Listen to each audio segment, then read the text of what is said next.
All right. Good morning and welcome back, everyone. I am Nagi, your natural English coach, and it's time for this week's lesson. So, this is, oops, hold on. There we go. So, this is the last live stream of this year of 2021. So, there won't be we're going to be doing something a little bit different today than our usual lesson. It's going to be a little bit shorter probably, but I want to still give you some useful information that you can take with you into the rest of this year and for the start of next year. So as you can see, we'll start up lessons again after a break on January 7th. But before that, I want to talk about 4 tips, 4 things that are really useful to know, especially if you are a Japanese speaker who is learning English. As you know, there are many English words that have come into Japanese that you use pretty much every day. However, you probably also know that there are many of these English words that you don't use in the same way in Japanese that you do in English. So actually you use them differently. And it's really important to know that if you're trying to sound more natural in English, because as we've discussed in previous lessons, for example, words like kamera in Japanese and camera in English sound totally different, to the point where if you say that in English, the person you're talking to might not even know what you're saying. So it's really important to practice those differences. So the next 4 tips are going to be about words that are English that are used in Japanese, but are in fact not the same words that we want to use when speaking natural English. So let's check these out. All right, so the first one is, of course, something that we use every day and is a very important part of our lives, right? So it's a smaho, right? So that's what we call our phone in Japanese, but in English we just call it a phone. You probably know that the full name of this word is a telephone, right?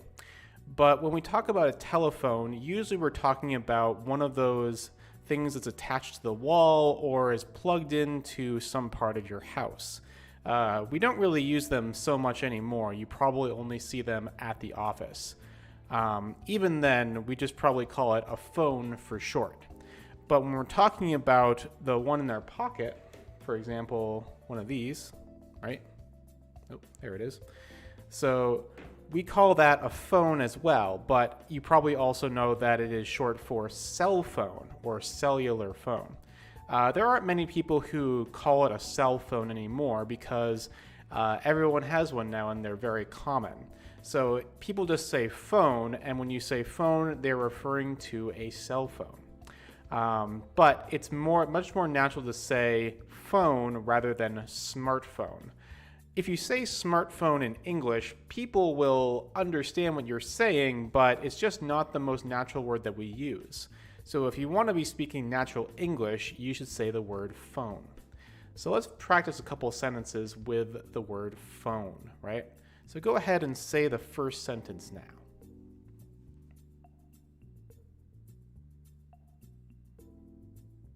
All right. I forgot my phone at home. Try it again.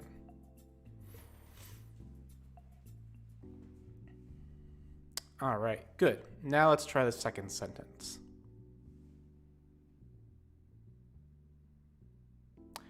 Do you have your phone on you? Do you have your phone on you? So this basically means that maybe you want to borrow someone's phone, or maybe you want your friend to check something or make a call, right? So it's a natural way to ask, do you have your phone with you, right? Do you have your phone on you? Try it one more time.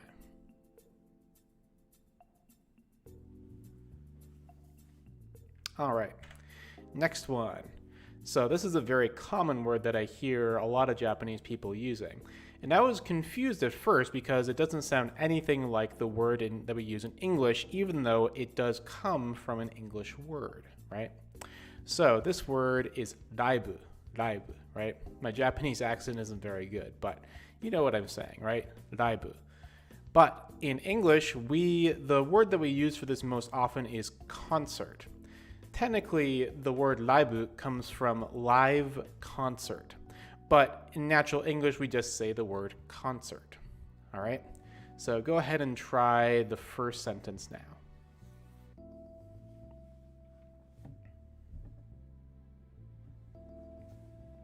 All right. Are you going to the concert on Saturday? Try it again.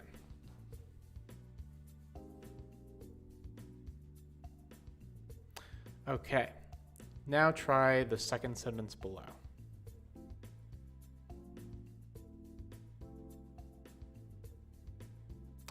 The concert featured my favorite band. Try it now.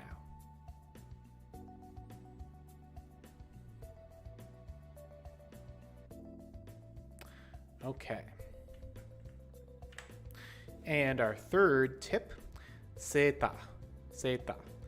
Again, this is a word that comes directly from the English word. So when you're speaking Japanese, you might think you're using the English word, but it's actually so different. The sounds are so different that a native English speaker probably won't be able to understand you, right? Seta. But in English, sweater, sweater, right? So you have the W sound, which is very important for the word, sweater, right? And the second part is ter, not ta, but ter, sweater.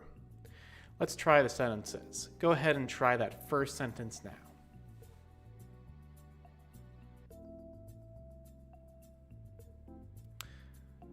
Okay. That sweater looks so comfortable. Remember that word again? Comfortable. How we don't say comfortable, we say comfortable. 3 sounds. That sweater, it looks so comfortable. Try it again.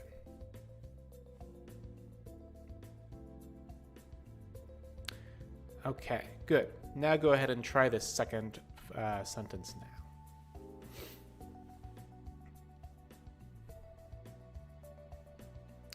I knit this sweater myself. Try it again.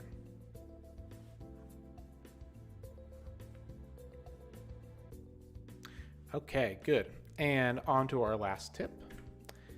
All right, this one, again, I find it pretty important to understand the difference of, because the word asubu, in the way that we use it in English, or at least the meaning in English, is very different than in Japanese. So the first few times somebody said this to me in Japanese, I was a little bit confused because, as you probably know, the word asubu in English is translated usually as to play, right? But in reality, the word asobu has many more meanings than to just play. So it's important to know that if you use the word asobu, meaning, or I guess to say, if you want to use it in similar ways that you use it in Japanese, you instead of translating it as play, you should translate it as hang out or to get together. That's a much more natural way of using it. So let's check those sentences. Go ahead and try the first one.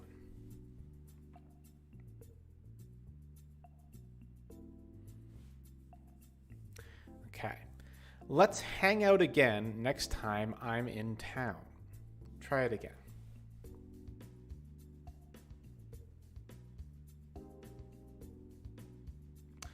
Okay. And let's try the next one now.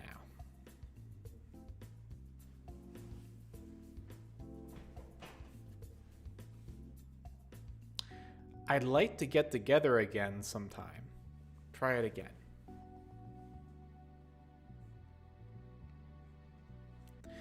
Okay, good.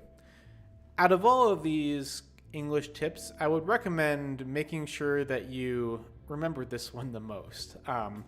Because saying play, especially like, oh, let's play again sometime, can be very confusing to a native English speaker because there are many different meanings for play. It could be play sports or play at the playground. It just isn't a word that we really use in that context. A much more natural way is to say, let's hang out or let's get together.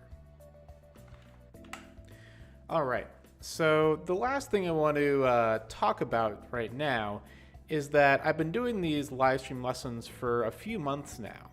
And the idea is that I want to showcase the kinds of things that I can help people with if they're interested in having one-on-one lessons with me. That's the main thing that I actually do, is that I am a personal English coach, basically meaning that if you really want to improve your natural speaking ability in English very quickly and very effectively, I encourage you to contact me, and then we can work one-on-one, and I can create a personal curriculum for you, right? That's what the down below where you see my website and you see my other details is that I encourage you, if you're interested, or maybe someone that you know is interested, I encourage you to send me an email there. So I also want to explain a little bit about my background, because I don't think I've really introduced myself yet in that way. So, I have been teaching English as a second language for about 10 years now. And my first major landmark in my kind of my teaching career was that I earned my master's degree in TESOL, which is Teaching English to Speakers of Other Languages, in 2017. Basically, I've been working over in Japan. I've been teaching at many different places in Japan before that, but then I decided to come back to where I live in America and work on my master's degree so that I could basically become a better teacher. So when I went over to Japan, I first went over there to teach right after I graduated from university. And I, at various times, not just one time, but I have basically taught English to Japanese speakers of all ages and all skill levels. I've had experience teaching smaller children in Eikaiwa classes. I have taught a whole bunch of high school classes, and I've also taught courses at a university. I've even taught like 2- and 3-year-old children English at a English immersion daycare. So I have a lot of various different experiences that all helps me figure out how best to teach an individual person, especially someone who comes from a Japanese background. Besides that, I also teach English here and where I live in America. When I'm here and when I'm teaching classes in person, it's relatively rare that I'm teaching Japanese speakers, although there are a few. In fact, one of my former Japanese students encouraged me to actually make this channel and start teaching lessons on YouTube. So I do thank her for that. But mostly I'm teaching local immigrant communities where I live. So majority of them are from Spanish-speaking countries in Central and South America. Also people from Ukraine and Russia and other places in generally Eastern Europe, as well as some people from China and Vietnam and Korea and other places like that. So I have taught people from really all over the world, and again, those experiences have really helped me become a better teacher and know how to create a lesson plan for an individual person, right? So after pretty much right around the time that the worldwide pandemic happened, I had already been thinking about basically creating my own company and creating my own coaching service. But with the pandemic, all of a sudden there was a lot less work for me to do in person. So this was the time that I decided that I really wanted to go forward and make this a reality, to make my coaching service a reality.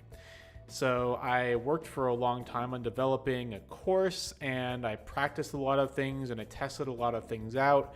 And it took me a long time to learn all the skills to create what you see here on YouTube. I was basically a total beginner. I'm still learning a lot, but it took me a while to kind of figure this all out. And I'm still learning. So I'm really hoping that over the course of next year, the certain things will improve in quality, including like the lighting and the camera and stuff like that. So yeah, as for my coaching style, of course, there are many places where you can learn English. There are English schools in Japan, and there are other people like me who teach English online. However, I believe that I have a pretty unique style when it comes to teaching that a lot of my students in the past have really enjoyed and have requested that I teach them more of.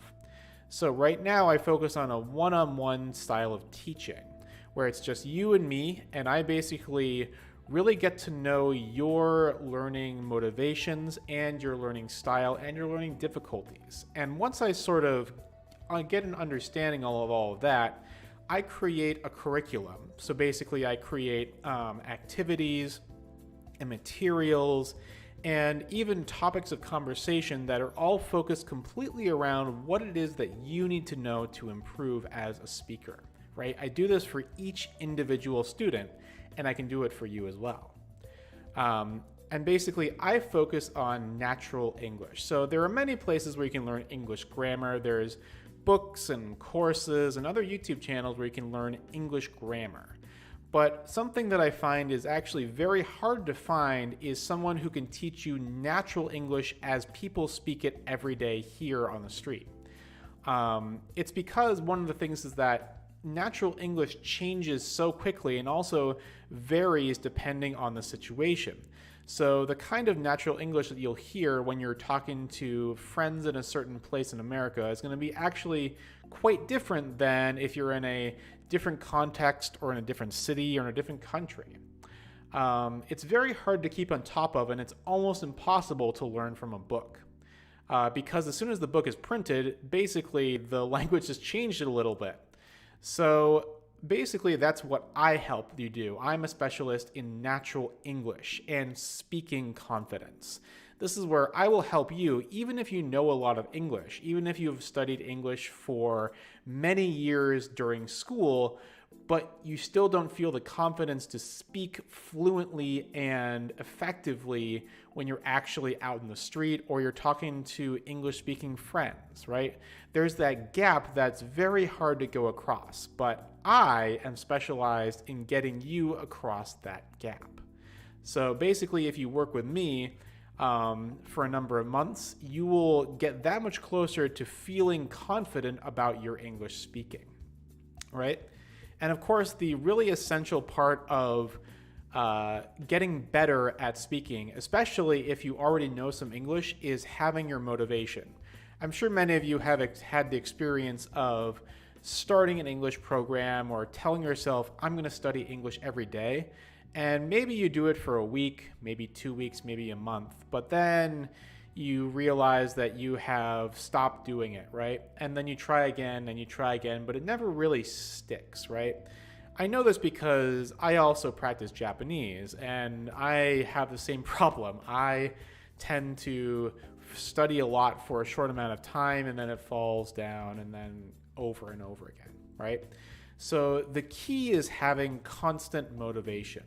And that's what my training is based off of. That's what I do with my coaching is I help you find your motivation and help you continue that motivation so that you don't stop after 1 week or 1 month, so that you can continue learning and get that practice that you need to really push yourself beyond where you are now.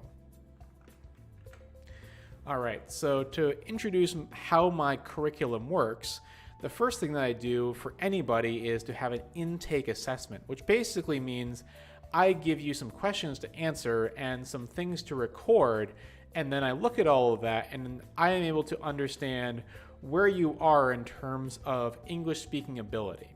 And that can help me develop a course or a personal curriculum for you. And once we start working together, we basically work on things every single week. And every week we have a face lesson, which means that you and me personally together have a lesson where we talk on video chat every week. And then between those times, between each face lesson, we have a home lesson where I create personalized materials for you to work on during the week, You send them back to me, I correct them, I give you feedback, you try again, right? So you're constantly working on it every single day, just a little bit every single day. And then if you continue with the course after 3 months, I give you an improvement assessment to show you how much you have improved in that time. All right, and to encourage people to take the first step, I have a New Year's resolution special. So if you apply for my Nesco personal coaching before January 31st, you get 50% off the first month cost. Also, at any time, you can have a free intake assessment from me. So if you're just interested in learning where you are and getting your English evaluated by a professional like me, you can basically email me and ask me for an intake assessment, and it's totally free and you don't have to commit to anything else. So if you're interested in learning where your English is at now, please give me a call or email me at any point and I can get that to you. So aside from that, basically look forward to new live stream lessons starting every Friday on January 7th, as usual, Friday at 8 a.m. Japan Standard Time. So I'm going to be on my holiday break until then. But of course, as always, if you're interested in looking at the previous lessons that I've done since September or August at this point, they're all on the channel. I would encourage you, if you missed any lessons, to catch up on them now so that you're all ready to go when we start again on January 7th. All right, so until then, I hope everyone has a good holiday and, of course, Happy New Year, and I'll see you in 2022.